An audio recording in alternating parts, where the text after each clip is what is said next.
Hey everyone, welcome back to Bachelor Happy Hour. I'm Joe. And I'm Serena. And we are here with another episode. We are going to be recapping episode 4, and then our guest later on in the week is Serafina. But before we get into the recap, we have to address the news that The Bachelorette is on pause. Yes. And we spoke with our producer who works with the show, and it's true. It's on pause. They are hopeful that it's coming back, but we like to think that it's coming back, but we don't know for sure. Yeah, we know that at this time, the show's on pause. We know what you know.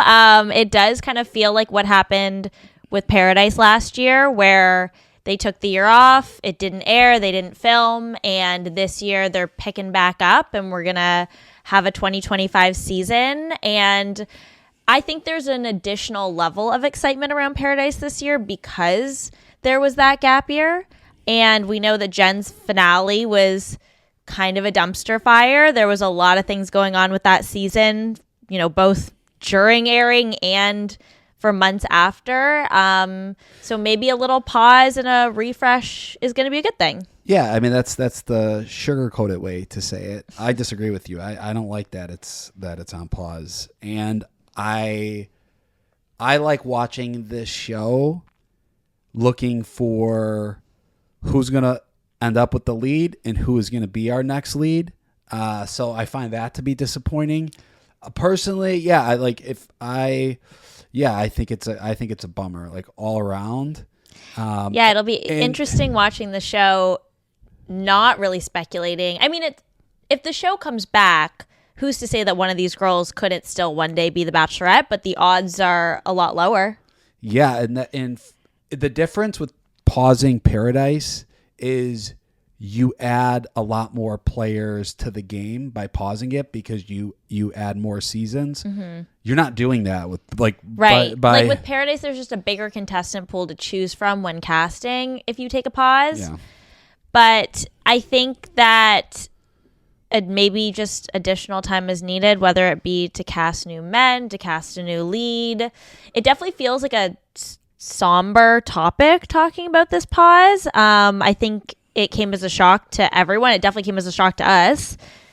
And we'll see what happens. Yeah, I mean, all we could do is wait and see. But as of now, Paradise is coming back, so that will be the next show. Yes, we'll finish off Grant season, and then we'll be looking forward to Paradise, and we will also, just like you guys are, stay tuned to find out what's going to happen with The Bachelorette and when we can hopefully expect it to be back on our screens.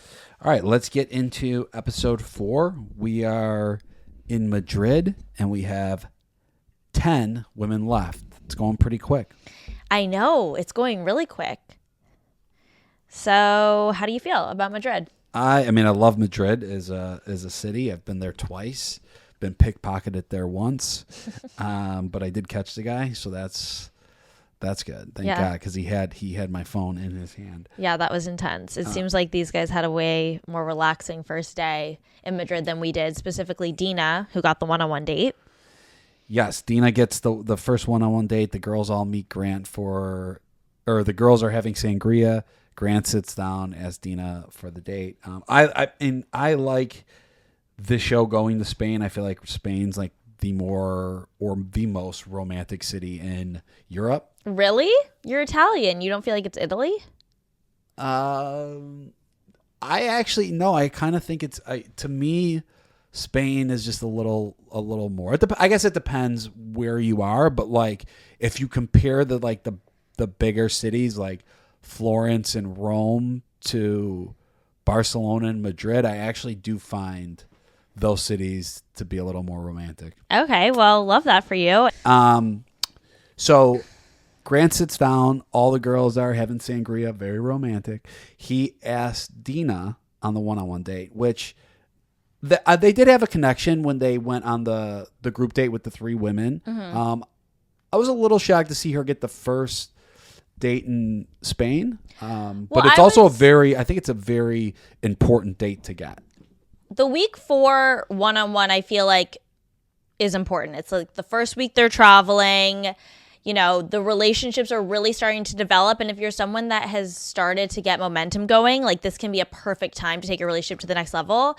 I was only surprised about Dina getting it, and I guess this applies to Serafina as well, is they both were recipients of that second group date last week where they got that special extra time because of what happened with Beverly. So I was surprised that he immediately went for both of them as well, because Latia got that night portion. I don't know, it was very telling to me that like he clearly picked those three to go on the dog date because he has really strong feelings for them. Because I actually thought that this was maybe going to be a week for like Zoe or Carolina to get a one-on-one, only because they haven't gotten that extra time. Yeah. What is your opinion of Dina? I really like her. I think she just seems really normal and mature and down to earth. Yeah, I agree.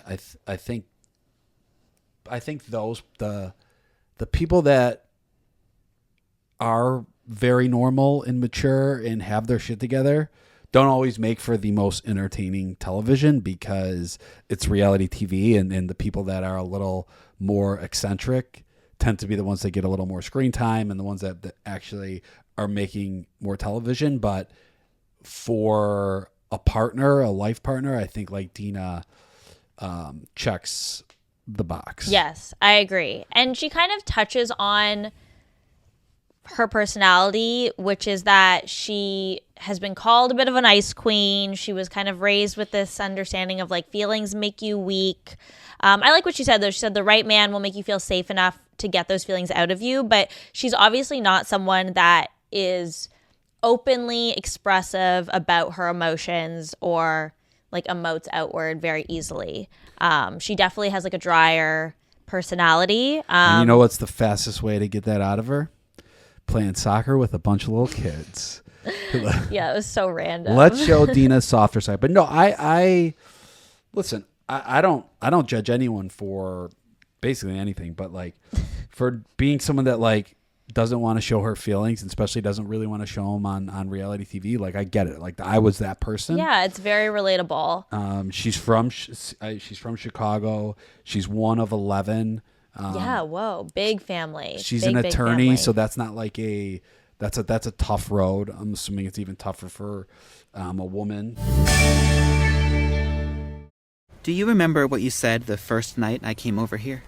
That's a word for it. This is so... It's time to add uncertified therapy, but I can guarantee that I will help. Certificate can help you reach your savings goals faster. There was tutoring. There was... That wherever winter takes you, your pet has... Conversations surrounding like relationship. Yeah. I mean, her never stops. Visit invisiblefence.com to learn more. That's invisiblefence.com.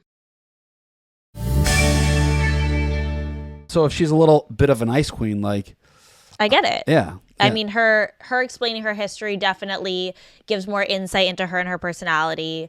But I actually thought this date was some of the most meaningful conversations surrounding like relationship, give and take, sacrifice that I've seen on the show, like maybe period, or at least in a while. I thought she was asking really thoughtful questions. I just thought... Are we at the night portion? Yeah, well, the day portion, they talk about the fact that they're both givers, and Dina kind of restructures Grant's... I'm gonna stop you there. Nobody will ever go on this show and be like, I'm not a giver. I'm actually a taker. I think there's been girls on the show that are like, I want to be with someone that is like a provider. Oh, you know what? Yeah, I take that back. You're right. You're right. It seems like Dina's like, look, I'm looking for more of a give and take equal partnership than I am for someone to like fully step into the caretaker role. Yeah, you're right. I agree. But she seems like she's someone that really knows herself. Like she really knows who she is as a person, what she brings to the table, what she is like in a relationship. And yeah, I thought the way they connected and their conversation was really cool and really nice. Yeah, I think Grant really likes her. They make sense to me. I don't know if I feel the most like sexual chemistry between them, but there's definitely a good vibe going. Yeah, I think it could definitely get there. I think it's still pretty early. I mean, too. Yeah, they're both very attractive people, so it's not that hard. and I think like sexual chemistry is sometimes difficult when there's cameras in front of your face, and That's very true. so yeah, I think it could definitely get there, and I think he really likes her, and that's kind of what like matters at this point in the show. Yeah. So I think she'll be around for a while, and then we get back to the rest of the girls, and Yeah. Carolina is annoyed. Carolina's annoyed. She does say, I know I can't complain because I've had a one-on-one, but she expresses that she's having a hard time seeing his other connections. And the girls are not sympathetic to her. No. They're not feeling it. And I feel like this is just kind of teeing up for the drama that we're going to see later in the episode. But yeah, we find out that, Serafina is going to be getting the one-on-one later, and the rest of the girls are going on the group date. I will say, like, agree or disagree with Carolina, you need Carolina on the show. Yeah, because if the show was all Dina's, it would just go way too smooth. And it would just, you need someone that is spicing things up and creating conflict and adversity in the house. And I get that the other girls are annoyed with Carolina because she got the time, they didn't. But she also has the right to feel the way she wants to feel. And if she's bummed out because she got one date a couple weeks ago and it seems like their connection really isn't going anywhere from there, she's allowed to be like, oh, this sucks. My thing with Carolina, we can get into this more later when everything kind of unfolds with her, is what she's feeling is totally valid, and from my experience on the show, very normal for people that get these early one-on-one dates and develop these quick connections and then are kind of left with very, very little time to continue building what you started. So I really actually get where she's coming from, especially as someone who had, I had a week 2 one-on-one. But she's just sharing it with the wrong people, because the girls that haven't had those one-on-ones yet are clearly feeling disheartened and frustrated about it, which I also understand. Yeah, I get that. Okay, so we have the group date. They're on donkeys. It's actually hilarious. I was like, Carolina's donkey is like literally a paid producer right now, just hanging like way back from the rest of the group. Like, of everyone to get that donkey, of course it was her. And she's funny. She's funny on this. Like watching this group date, you're starting to like root for Carolina. No, she's like cracking me up. Like her interviews, she's hilarious. So I'm also like frustrated because I'm like, you're clearly very funny and you're beautiful and you have like a great personality, but we're just seeing like so much. She's having such a hard time, and it's just like, God, like that puzzle piece for her in this journey is just like not fitting. You know what I mean? Yeah. The bullfight. They're practicing for the bullfight. We see Latia pecks him it wasn't, I wouldn't even consider it a kiss. It was a peck. It was a peck. And then like we see the other girls like roll their eyes. If they're rolling their eyes at that or not, I don't know. But I mean, I would assume, yeah, they are. yeah. But like, good for her. We have the mechanical bull, which honestly I loved. I was glad that they threw that in. I was like, are we going to have to sit and watch these girls like run around and try to like wrangle animals or like play with bulls? The fact that they brought a mechanical bull, I was like, this is super fun and I'm into it. So bullshit or not for Zoe copying Alex's bull ride? No, not bullshit. Okay. That's just you. The person No, I agree. that goes last I agree. It has worked. has the best situation. If I watch Alex face down, ass up, stay on for 30 seconds, I would be an idiot to go on and do the exact same thing that girl number 1 did when she fell off after 6 seconds. I agree. And Zoe, I would have bet big money Zoe was going to win this, but she wins. She's just so competitive. There's she's really hard to not bet on these group dates. She gets the extra time. And it's pretty quick. We don't see much of it. Yeah, I was going to say it wasn't really whatever the extra time was. I feel like really Alex, memorable. we're not seeing much of her connection with Grant anymore. We're not seeing them chat very much. No. We're not getting a lot since that first impression rose. First impression rose and first one-on-one date. Joey was the last Bachelor. I feel like there was someone out. There's been a few first impression rose people that once they just kind of They just kind of they just fade fall and, off. Yeah, I mean, Abigail on my season never got a one-on-one date. She got the first impression rose. Yeah. But yeah, it's kind of like one or the other. I feel like you either get the first impression rose and unfortunately it just like doesn't pan out, or it's the opposite and they go really, really far. But we're seeing like zero interaction from Alex. Well, that's the thing. We're not even seeing like, we're seeing more of like Grant and Parisa, I would say, on a weekly basis than we are of him and Alex. Who ends up going home at the end of this episode, which I was a little surprised by, because the night portion of the bull date, Grant goes out of his way to do something nice for Parisa. Yeah. Which he hasn't done for anyone. No, we haven't seen him do a lot of that. I mean, maybe he has been doing it and it just hasn't been shown. But yeah, I mean, we saw they did the Chubby Bunny with the Rice Krispie Squares last week on the group date. And then he brought her the rock on this one. If I'm Parisa, I'm like, keep your rock. Don't be doing sweet things for me if I'm probably going home this week. Well, I'm. It seems like Grant, it's more of a friend zone at this point, because he seems to like really find her entertaining and like funny. Yes. And they may just not have that. Like, They just have more best friend vibes. Yeah. Zoe has a conversation where she talks about like Zoe's had a tough life. This conversation was so heartbreaking to me to hear her talk. And I mean, she did talk about it on the podcast, but just to see her pain and opening up about her experience being adopted, being raised in a predominantly white community in the South, and being made to feel like she wasn't beautiful or desirable because she's a Black woman while she was growing up. I mean, that's a real experience for a lot of people, but it must have just felt so isolating. And being Black is so beautiful, and I just, honestly, my heart broke for her. And I thought it was really brave of her to open up about that, because I'm sure it's not an easy thing to talk about.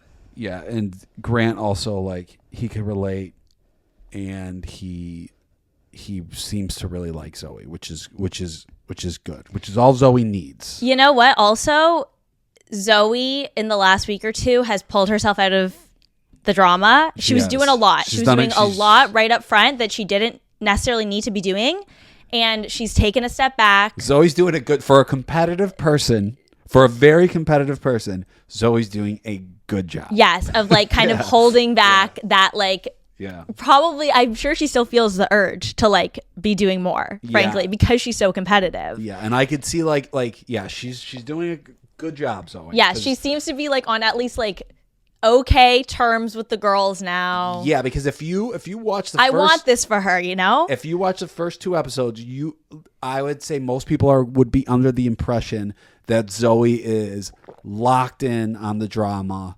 the whole time. No, well, it's so rare to see someone, and this happens a lot in the show. Do you remember what you said the first night I came over here? Ow? A word for it? This is such terrible. Rose and Roadhouse, a true crime. Relationship, come to me. Help you fix your mess. Dressing. Lots more. Excuse me. Is once someone picks up the shovel, they can't stop digging. Or like they can't take their foot off the gas. So for Zoe to like hit the gas so hard from the beginning and then realize like maybe this isn't working as well as I hoped, and like my camaraderie with the girls is at risk. I don't know if it was helping necessarily her relationship with Grant at the time. I think she did the more strategic thing to chill out a little. And I think it's helped her relationship with Grant, and I see her going, like, I actually really thought she was going to get a one-on-one this week. I won't be surprised if she gets it next week. Okay, so then we see Carolina again. She's really, like, I'm watching this like she just is having a really hard time with the process of the way this show works. Yeah, she's having a hard time with the show structure. And then Juliana calls her out. They go outside. They have a weird conversation. Yeah, I don't know if it was just really chopped up or if Juliana maybe just wasn't being as direct in her approach with Carolina as she was in her interviews. Because I feel like based on her interviews, it was very clear what her problems were, right? But then when they sat down to the conversation, I was like, what's going on here? What is the problem? What's the problem? The problem is, for my understanding, yes, The problem is Carolina got a one-on-one date.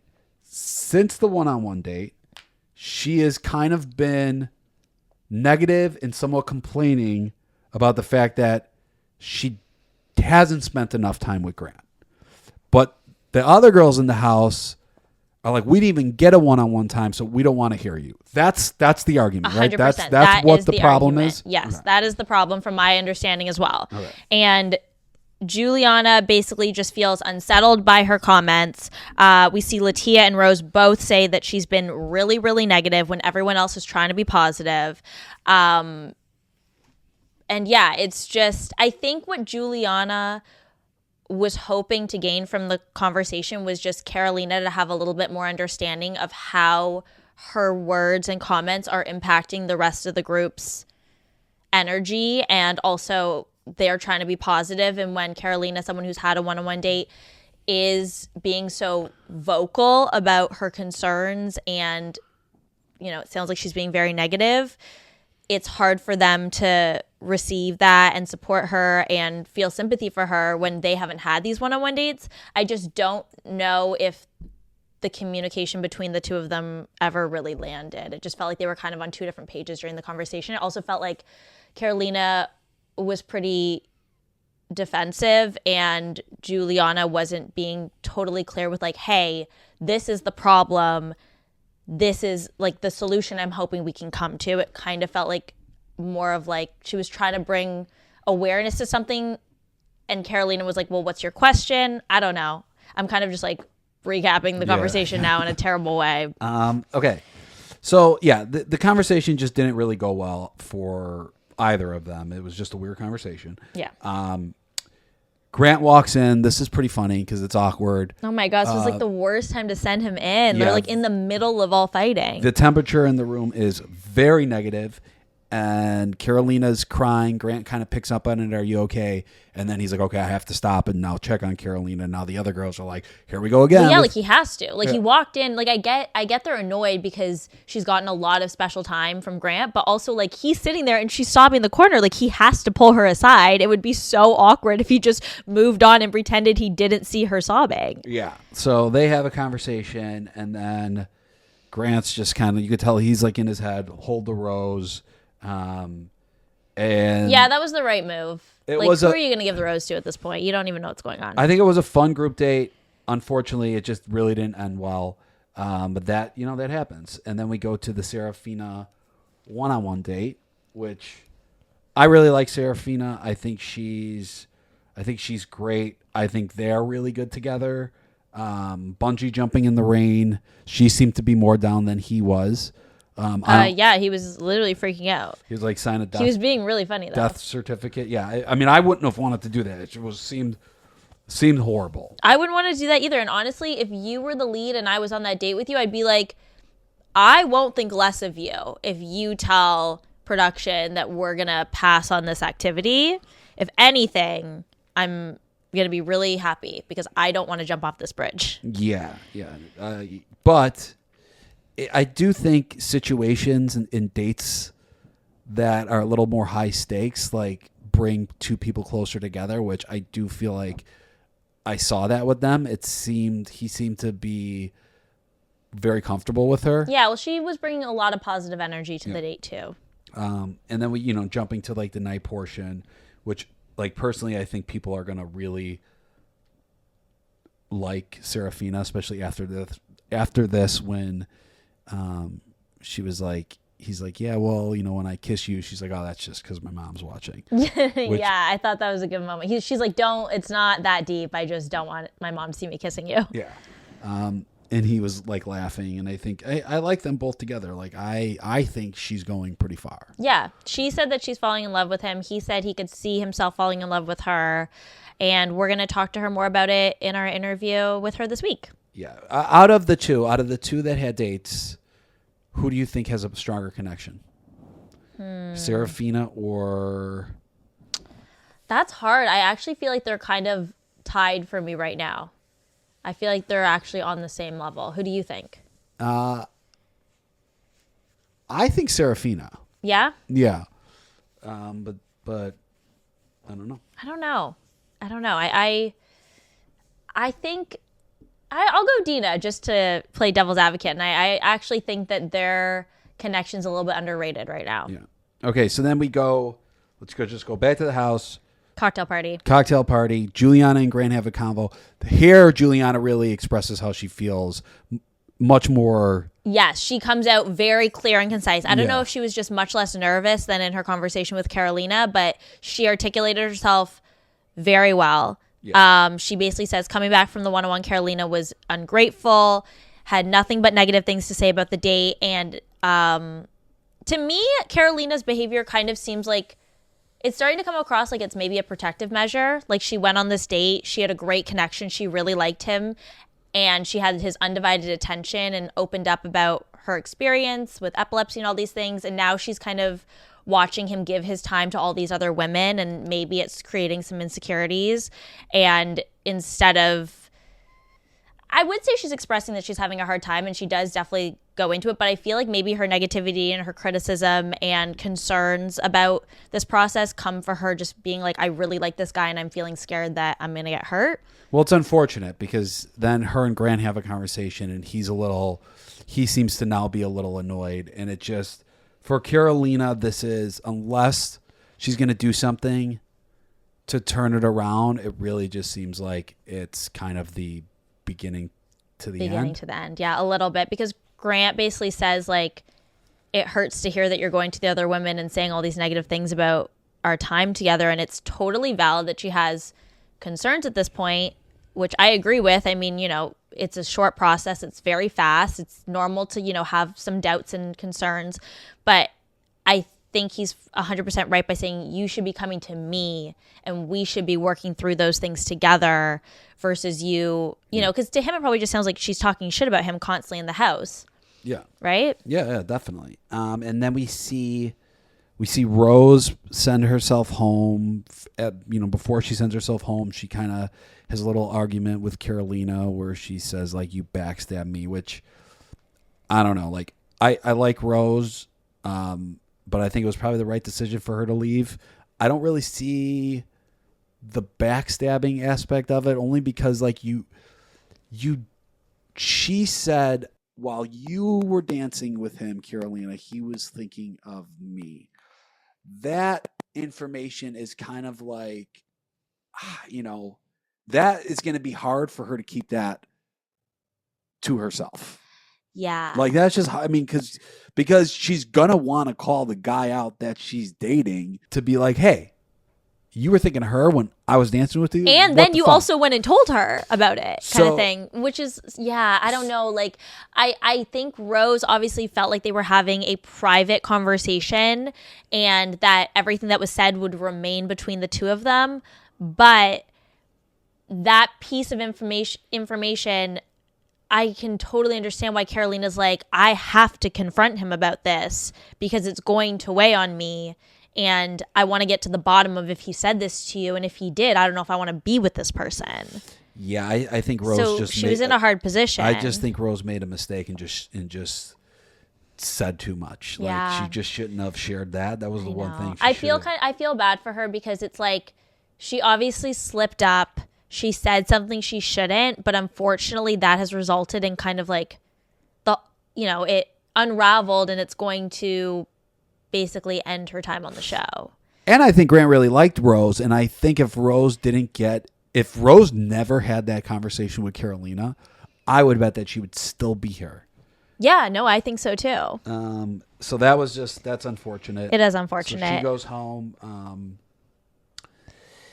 And you know what's interesting? We see Latia chime in on the Carolina stuff. Yeah. Okay. So I was gonna make a point about that because Latia, in my mind, I feel like almost every season we get someone that narrates who is not involved in the drama, but they're narrating it in their interviews, kind of like from their perspective. And they're trustworthy. Like I don't know Latia. No, but we're made to feel like we can trust her. But I watch the show and I trust what Latia is saying. Yes. Right or wrong, I don't know, but that's just how I feel when I watch it. So, and Latia seems to really be fed up with the Carolina shit. Yeah, she basically says she's pissed it's been the Carolina show. She says the way she has chosen to further her relationship with Grant is at the expense of others, and it feels really unfair, which is a strong statement to make. And I would say, oh God, I want to know what the vibe, like, what is going on in this house off camera? Like, I just feel like it's kind of a shit show in there, and there's like way more that we're not seeing.